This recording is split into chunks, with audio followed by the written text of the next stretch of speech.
What's the biggest difference between the 2000s and 2010s? Smartphones. They replaced so many individual gadgets all into one device. In the 2000s, you'd hesitate to send a MMS, text message containing a picture, to someone because you would wonder if they had a texting plan that included pictures. I remember in 2005 I was really trying to track down an old classmate, so I googled their name and nothing, so I was going crazy trying to think of ways to find them.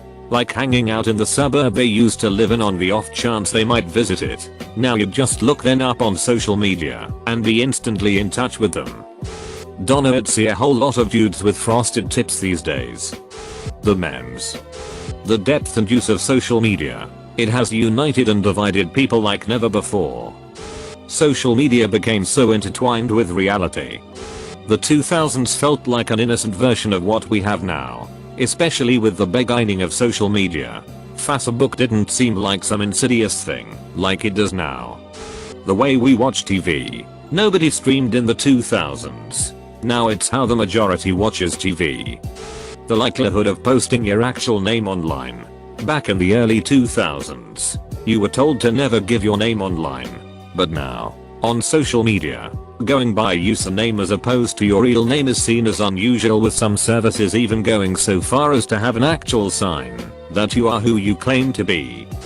Going to concerts has changed drastically since even I was in high school, 2000s, and today. Venues and artists had all these no cameras and no recording policies. I remember having to take my digital camera back to my car on several occasions. Now everyone is watching the thing through their smartphones, because if they did know it Snap/Insta Story/ whatever the fuck it did know it happen. I saw Zed recently and it was like God and everyone was smacking me in the head with their phone. I guess I'm just going to rattle off a list. 1. Smartphones are the big ones. 2. Motherfucking low-rise jeans from Hollister/Her and E/Aeropostale. If I tried to wear those today they would not cover my entire ass. I don't think they did at the time. TBH. 3. Balayage and wavy is the big thing hair-wise now. Back then it was stick straight, blonde, or with blonde highlights. 4. Frosted lip gloss. 5. There were girls that were like Pastimo and had raccoon-dyed hair or rainbow hair and those jelly bracelets. I forgot what we called them. 6. My motherfucking Discman. iPads used to have a physical wheel that clicked. 7. Palm Pilots. 8. From what I've noticed there's a lot less bullying in schools these days. 9. When I was in middle school, which would have been 2003, there was a boy named Jack who had brown hair who inexplicably would bleach only his bangs. I think he did this well into high school. 10. Vans and Converse were very popular in my social group.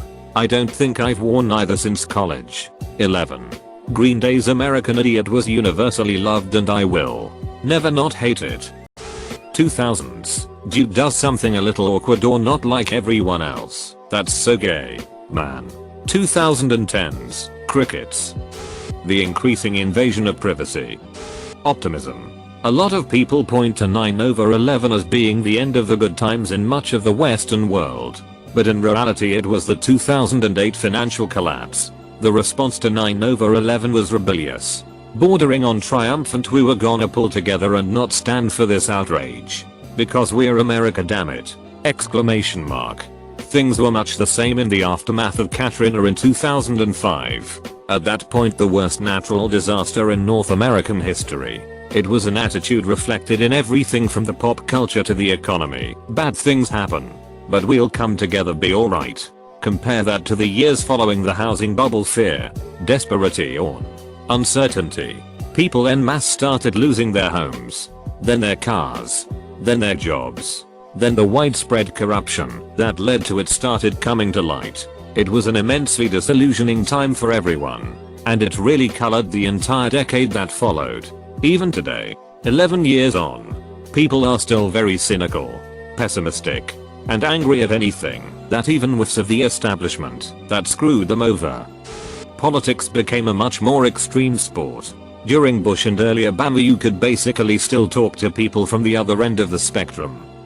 The internet being something that you use on your phone rather than your computer Back in those days, a phone was mostly still just a phone, even if you could play Snake or Tetris on your Nokia flip phone. I use my phone more as everything than I do use it as an actual phone. For me is that I was actually happy from 20 million in 2010. I miss being a child. Increased use of technology and technological advances in general. We wear clothes that actually fit us. In 2000 I carried around a huge CD organizer that carried about 400 CDs. It went with me to friends' houses. In my car, I always had my music collection with me. Years ago I got a CD burner and used a program to copy them to a 60 gig hard drive I bought just for that reason. About 3 years ago I downloaded nearly 60 gig of music to a micro SD card that I have in my phone now. I have all my music with me now on something half the size of a postage stamp. Your phone, equivalent to the power of 3 desktop PCs, takes better pictures than almost every camera available. GPS is godlike compared to that bullshit we had to deal with. And buy almost anything you could possibly think of and have it at your door in 24 hours. How bizarre. How much Bush was hated. And how tame that seems compared to hatred of Trump. Tolerance. People really underestimate how far we've come since the 90s. Being gay in the 90s into 2000s was not easy. There also weren't any politicians or leaders who supported you. Both Democrats and Republicans didn't support things like gay marriage. It was horrible to know nobody supported you. It wasn't until the 2010s that people were able to vocalize their support. It became mainstream to be tolerant. The 2000s we expected to be lousy because of Columbine in 1999. Rising real estate prices. The tech crash. The 2000 elections, various debacles. And of course 9/11. We knew the 90s was running out of gas and expected a crap decade which, compared to the American mid-century, it was. We had low expectations. And it was bad, but not that bad.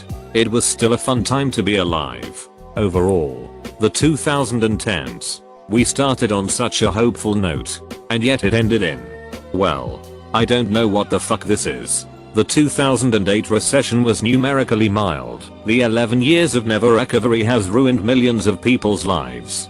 Corporate capitalism is melting down the way the Soviet system did in the 1980s. But just as the end of the USSR led to the rise of oligarchs who were even worse than the apparatchiks, there's nothing that convinces me that the literal end of work is going to produce the outcome we want. Unless we change the people who are in charge, we'll see worsening material conditions until there's a violent revolution, which we may not win.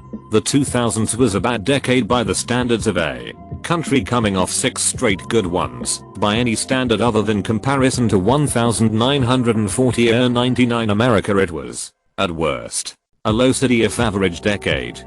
The 2010s was a decade that started on a hopeful note and ended with the realization that we as a global society will probably end up in violent conflict with our upper class, because the likelihood of them voluntarily stopping the exploitation of workers and destruction of the natural environment is quite low. My sister and I got our first smartphone on the same day. She is 10 years younger than me. Angry political so. They were not nearly as toxic back then as they are now. We seem to have collectively run out of tolerance. Loggers are more boring in the 2010s. 2000s equals only you and your college friends were on Facebook. 2010s equals your racist uncles, spammers, scammers, and bots are on Facebook. One had the Black Eyed Peas, and one didn't. Open bracket. The 2000s were a time of hope. 2010s? Yay, not so much. The 0 and the 1. 9/11. Hair color. I had no problems in the 2000s. It all started at 2012 lol. 10 years. Smartphones. I remember when everything was like a beeping calculator with no backlight. The internet. Meme culture. 2000s. You can do whatever you want. It's the year 2000. 2010s. You can't do that. Or that. Or say that. Rent prices. I'll tell you what is the same though. How much we get paid. Unless you're the top dog. Then your pay probably went up 400%. Lack of time squad. High-waisted jeans.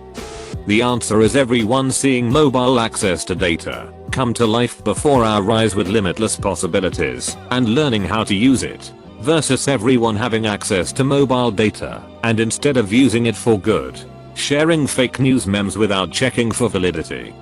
Social media. The isolation it's resulted in, and why I believe 1 in 5 teens are on antidepressants. Social media is ubiquitous. I remember when MySpace was it, when it came to social media, and blogging was still very prevalent. Then Facebook came along and changed the game. Now you can be connected to almost anyone anywhere with a few keystrokes. For me, the 2000s were my days of innocence, because I was still a little kid then. And then the 2010s hit and suddenly I'm faced with the fact that the world is kind of a shithole. I am 18 now, and it feels like 2010 wasn't that long ago, but was ages ago at the same time. Does that make sense at all? I feel old.